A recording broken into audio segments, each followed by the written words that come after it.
Salut à tous et bienvenue sur AZ 237.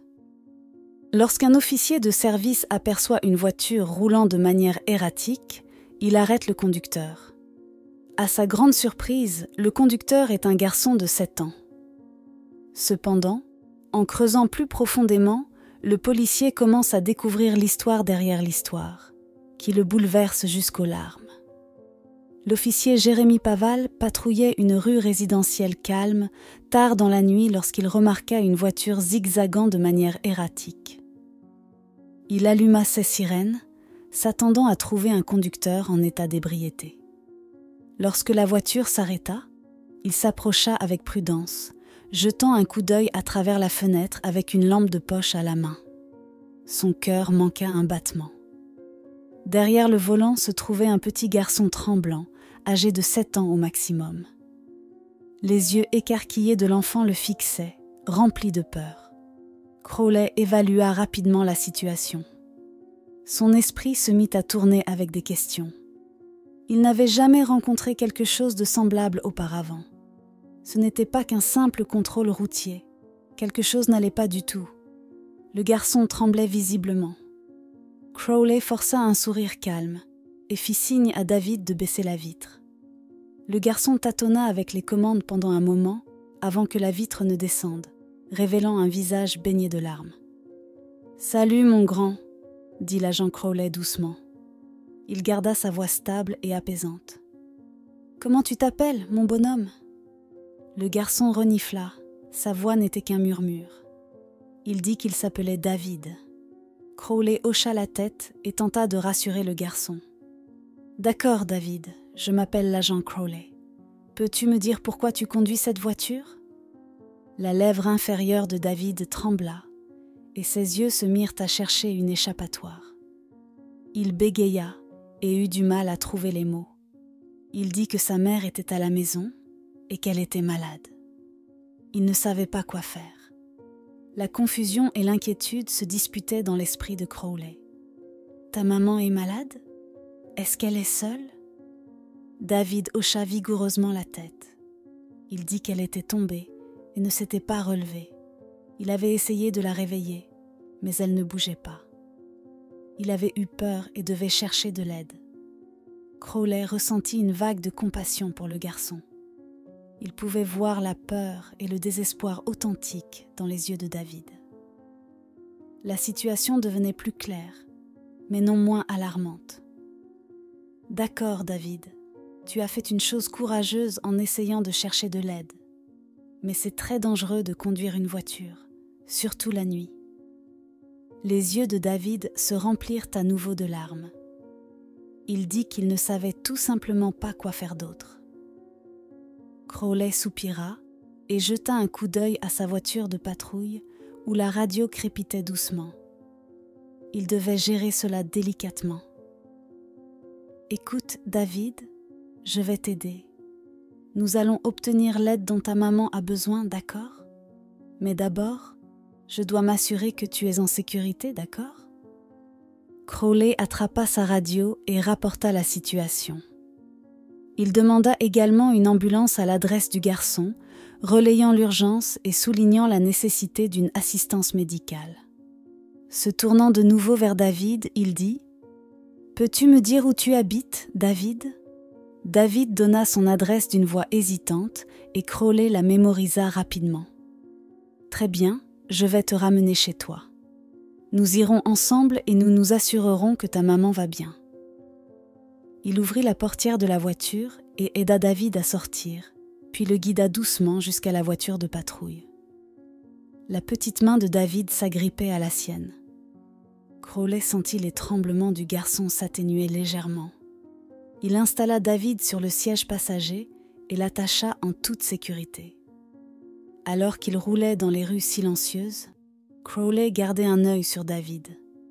Le garçon semblait se calmer. Le danger immédiat était passé, mais l'esprit de Crowley continuait à se débattre avec inquiétude. Quelle situation allait-il trouver chez David ? Lorsqu'ils arrivèrent à l'adresse que David avait donnée, Crowley gara la voiture de patrouille et se précipita vers la maison avec le garçon à ses côtés.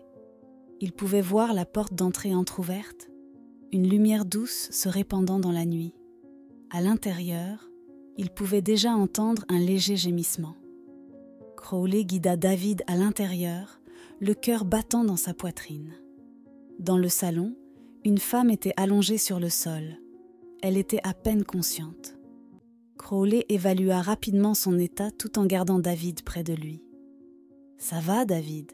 L'aide est en route », dit-il, priant pour que l'ambulance arrive à temps. Alors que l'agent Crowley s'agenouillait près de la mère de David, il put voir qu'elle était en mauvais état. Sa respiration était faible et sa peau avait une teinte pâle, presque cireuse. Il plaça 2 doigts sur son cou pour vérifier son pouls. Il était faible mais présent. Un mélange de soulagement et d'urgence monta en lui. Le temps était compté. Se tournant vers David, l'agent Crowley demanda doucement « David, peux-tu me dire ce qui s'est passé ?» David dit qu'elle préparait le dîner, puis elle est simplement tombée. Il avait essayé de la réveiller, mais elle ne bougeait pas. Il ne savait pas quoi faire. Il pensait qu'elle allait mourir. Sa voix se brisa sur le dernier mot, et des larmes se mirent à couler à nouveau. Crowley sentit ses propres yeux se remplir de larmes. Le garçon avait fait face à une situation terrifiante et avait agi avec un courage remarquable. « Tu as bien fait d'essayer d'obtenir de l'aide, David, » dit-il d'une voix ferme. « Tu as été très courageux. » David dit qu'il se souvenait comment démarrer la voiture et avait essayé de se rendre à l'hôpital. Crowley hocha la tête, absorbant l'énormité des actions du garçon. Le gamin avait risqué sa propre sécurité dans une tentative désespérée de sauver sa mère. C'était à la fois impressionnant et inquiétant. Les minutes parurent des heures alors qu'ils attendaient l'ambulance. Crowley surveillait de près la femme et veillait à ce qu'elle reste stable. Il surveillait aussi David, qui retenait courageusement ses larmes. Enfin, le son des sirènes perça le silence de la nuit. Des lumières clignotantes illuminèrent la pièce à travers les portes ouvertes. Les ambulanciers se précipitèrent à l'intérieur. Crowley les mit rapidement au courant de la situation. Ils évaluèrent l'état de la mère et commencèrent à la préparer pour le transport. Crowley se tourna vers David, qui regardait les ambulanciers avec des yeux écarquillés. « David, je vais suivre l'ambulance jusqu'à l'hôpital. Je t'emmène avec moi pour que tu puisses être avec ta maman, d'accord ?» Alors que les ambulanciers soulevaient prudemment la mère de David sur une civière et la transportaient vers l'ambulance en attente, Crowley guida David vers la voiture de patrouille. Puis il se mit derrière le volant et démarra le moteur. Tous deux suivirent l'ambulance, avec ses lumières clignotantes et sa sirène hurlante. Lorsqu'ils arrivèrent à l'hôpital, Crowley gara la voiture de patrouille et escorta rapidement David à l'intérieur. Le personnel de l'unité d'urgence se déplaça rapidement pour emmener la mère de David au service de traumatologie. Crowley resta près de lui, offrant une présence rassurante pendant qu'il attendait des nouvelles. Alors qu'ils étaient assis dans la salle d'attente, le petit garçon se laissa enfin aller à pleurer franchement. Crowley posa une main réconfortante sur l'épaule du garçon pour lui faire savoir qu'il n'était pas seul. « Ça va, David, tu es en sécurité ici. » Ils attendirent pendant 2 heures. Finalement, une médecin s'approcha d'eux. Son expression était sérieuse mais bienveillante. Elle demanda si l'agent était avec la patiente de l'appel d'urgence. Crowley hocha la tête, se levant avec David à ses côtés. « Oui, comment va-t-elle » La médecin offrit un petit sourire. La mère de David était stable pour l'instant. Ils effectuaient d'autres tests pour déterminer exactement ce qui n'allait pas, mais ils l'avaient amenée aux urgences juste à temps. Ensuite, la médecin se baissa au niveau de David. Elle lui assura qu'ils allaient faire tout ce qu'ils pouvaient pour s'assurer qu'elle irait bien. La médecin, reconnaissante de la détermination de l'agent, expliquait qu'il existait des services de soutien et des associations caritatives pour fournir de l'aide. Il pouvait commencer par obtenir les soins médicaux dont elle avait besoin, puis l'hôpital aiderait à trouver des ressources pour un soutien financier et émotionnel. En quittant le bureau de la médecin, Crowley ressentit un nouveau sens du devoir. Il était déterminé à mobiliser la communauté et à s'assurer que la mère de David reçoive le soutien dont elle avait besoin. Cette famille avait déjà affronté assez de difficultés seule. Il était temps pour eux de ressentir la force et la compassion de ceux qui étaient prêts à les aider. Après avoir veillé à ce que David soit installé dans un fauteuil confortable avec une couverture chaude, l'agent Crowley alla voir l'assistante sociale de l'hôpital. Il devait en savoir plus sur la situation de la mère de David pour offrir le meilleur soutien possible. L'assistante sociale, une femme compatissante nommée Miss Carter, rencontra Crowley dans un coin tranquille de la salle d'attente. Elle avait avec elle un dossier rempli de notes et de documents concernant la mère de David. D'abord, elle le remercia d'avoir aidé la famille en ces temps difficiles. Puis elle lui dit qu'il y avait quelque chose qu'il devait savoir. Crowley se pencha, sa curiosité piquée. De quoi s'agit-il ?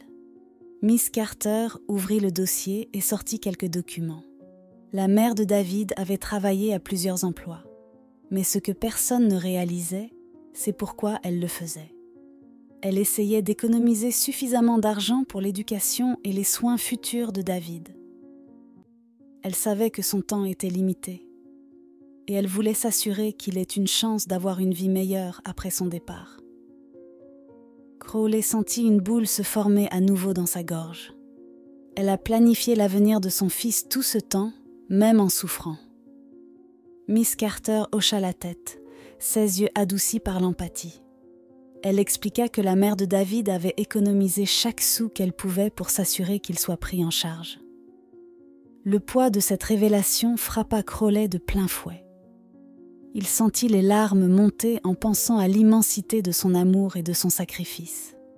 Il essuya une larme et ressentit un profond respect pour la mère de David. Ému par l'amour immense et le sacrifice montré par la mère de David, l'agent Crowley se mit immédiatement au travail.